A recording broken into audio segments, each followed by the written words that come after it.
মুখে যখন রুচি থাকে না তখন মাছ মাংস ডিম কিছুই খেতে ভালো লাগে না। তখন যদি এইরকম মসুরের ডাল দিয়ে হাতে মাখা পুঁই শাকের রেসিপি থাকে তাহলে এক নিমিষে এক প্লেট শেষ হয়ে যাবে। তো হ্যালো এভরিওয়ান, আসসালামু আলাইকুম। আশা করি সকলে অনেক বেশি ভালো আছেন। আলহামদুলিল্লাহ আমি ভালো আছি। নাজনিস কিচেন পেজ থেকে সকলকে জানাই স্বাগতম। আজকে আমি হাতে মাখি মসুরের ডাল দিয়ে তৈরি করে দেখাবো পুঁই শাকের এই ইউনিক রেসিপি। এই জন্য একটা ননস্টিক প্যান নিয়েছি, এখানে কুচি করে রাখা 1 কাপ পেঁয়াজ দিলাম, তারপর রসুন ও আদা বাটা দিলাম, তারপর এখানে ধনিয়া গুঁড়ো, জিরে গুঁড়ো, হলুদ গুঁড়ো এবং লঙ্কা গুঁড়ো দিব আমার টেস্ট অনুযায়ী। তারপর এখানে গরম মশলার মধ্যে সাদা ফল 2টা দিয়েছি ও দারচিনি দিয়েছি পরিমাণ মতো। দেওয়ার পর এখানে সর্ষের তেল দিয়েছি, দিয়ে একদম ভালোভাবে মিক্সড করে নিব।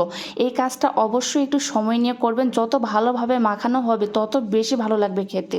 তারপর এই পর্যায়ে পরিমাণ মতো লবণ দিব, যে যেরকম রান্না করবেন সেই অনুযায়ী লবণটা দিবেন টেস্ট অনুযায়ী। লবণ দিয়ে আবারও খুব ভালোভাবে মিক্সড করে নিয়েছি। নেওয়ার পর এখানে 1 কাপ মসুরের ডাল দিলাম। মসুরের ডালটা আমি মোটামুটি 15 থেকে 20 মিনিট আগে পরিষ্কার করে পানিতে ভিজিয়ে রেখেছিলাম, এতে মসুর ডালটা একদমই অ্যাক্টিভ হয়ে গিয়েছে। তারপর এই পর্যায়ে একটা বড় সাইজে আলু মোটামোটা করে কেটে রেখেছিলাম, সেই আলুটাও দিয়ে দিলাম, দিয়ে আবারও সবগুলো উপকরণ মিক্সড করে নিব। এই পর্যায়ে পুঁই শাকটা আমি কুচি কুচি করে কেটে রেখেছিলাম পরিষ্কার করে, ওইটাও দিয়ে দিলাম। দেওয়ার পর একদমই খুব ভালোভাবে হাতের সাহায্যে মিক্সড করে নিব। যেহেতু হাতে মাখা পুঁই শাকের এই রেসিপিটা, এই জন্য একটু সময় নিয়ে ভালোভাবে মিক্সড করে নেবেন। এই পর্যায়ে আমিও সামান্য একটু পানি দিয়ে দিব, বেশি পানি দিব না। তারপর ঢাকনা দিয়ে ইলেকট্রিক চুলার মধ্যে উঠে দিয়েছি। এখানে যেহেতু আমি পানি দিইনি, পানি ছাড়াই এটা ঢাকনা দেওয়ার ফলে সামান্য একটু পানি বের হবে। আর এই পানিতে আমি 2 মিনিটের মতো একটু কষায় নিব, এতে খেতে অনেক বেশি ভালো লাগে। এই কাজটা অবশ্যই করবেন। 2 মিনিটের মতো কষায় নিলে রান্নাটা অনেক বেশি ভালো লাগবে এবং খেতে ভালো লাগবে। যেহেতু নিরামিষ তরকারি, এটা অবশ্যই এই পদ্ধতিতে একবার রান্না করে দেখবেন। আশা করি বাসার ছোট থেকে বড় সকলের অনেক বেশি ভালো লাগবে। আর পুঁই শাক আমাদের শরীরের জন্য, প্রত্যেকের জন্য অনেক বেশি উপকারী। অবশ্যই একবার হলেও এইরকম হাতে মেখে মসুরের ডাল দিয়ে রান্না করে দেখবেন।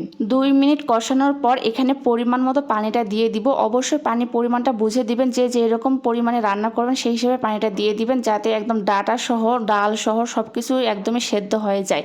পানিটা দেওয়ার পর সবগুলো উপকরণ ভালোভাবে মিক্সড করে উপরের দিক থেকে আমি কাঁচামরিচ কুচিটা দিয়ে দিলাম।